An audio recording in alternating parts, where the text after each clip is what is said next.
Hey guys, make sure you stand till the end. One common mistake people make when replacing fuses relays that can cost you thousands of dollars in repairs. Stay with us, we'll explain what it is.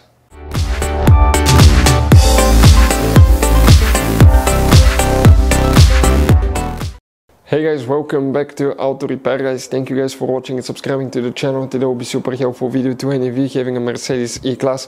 That generation that you see guys right here from year 2010 to year 2016. This is known as generation W212.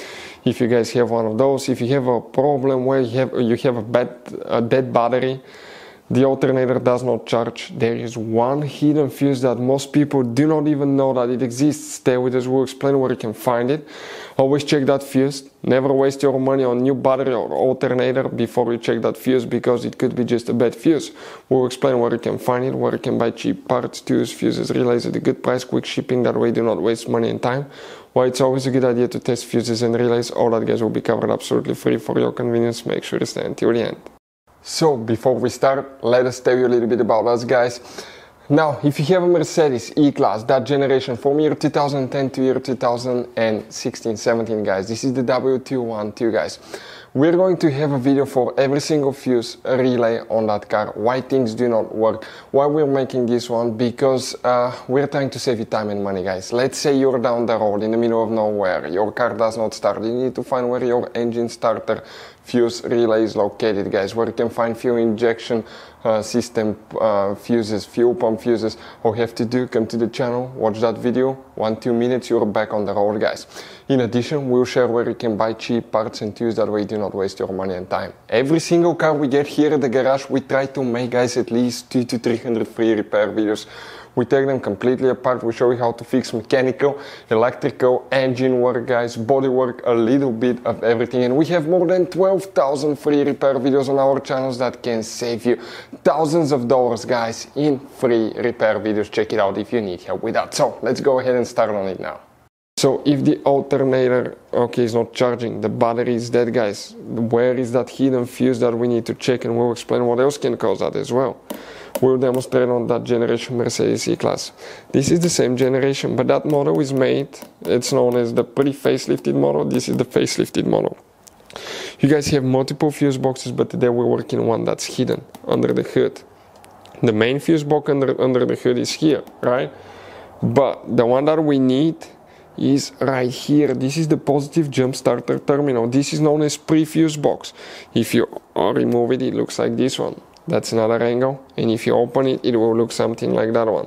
Now there are 3 different kinds depending on which engine you have, diesel, hybrid and gasoline, but it will look really close to that one. Before we guys continue, let's explain quickly why it's always a good idea to test fuses and relays.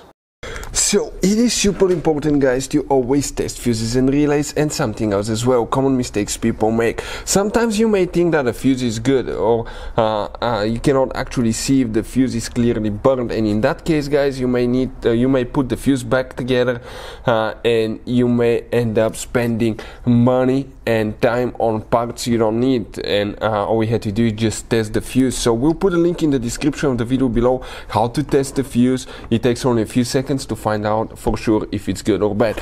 The same thing for relays guys, okay? Some of those could be really expensive on cars, so we'll put a link in the description of the video below how you can test relays. And for some certain fuses guys, it's important to disconnect the car battery when removing them, otherwise you can burn the electronics. And for instance, working on airbags, fuses or anything like that, you need to wait at least 1 hour after disconnecting the car battery. And if you're not qualified and certified to work on airbag system, I will never recommend to do that guys.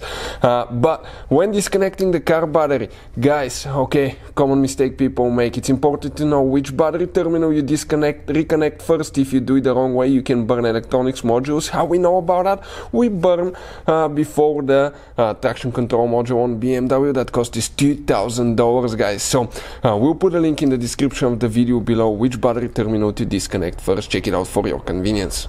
So now guys, by the way, if you need to buy a pre-fuse box, fuses, relays, parts, tools for Mercedes or any car at a good price, quick shipping, we'll put a link in the description of the video below. Check it out, that way you do not waste your money and time guys. That's where we get most of our tools and supplies from.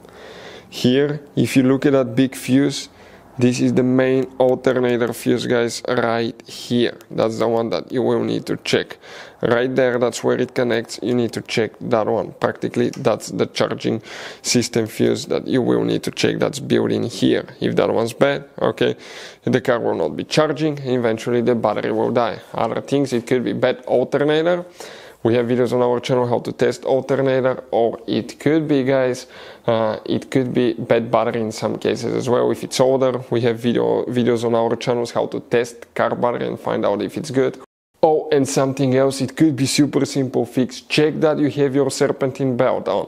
If the belt comes off, the alternator will not be charging. And as a result, okay, you will get the same problem. So always check that the serpentine belt is in good condition, it's not loose, and it's where it's supposed to be, because broken or loose belt can cause the alternator not to charge as well. Hopefully, guys, the video will be helpful. Thank you for watching and see you guys next time.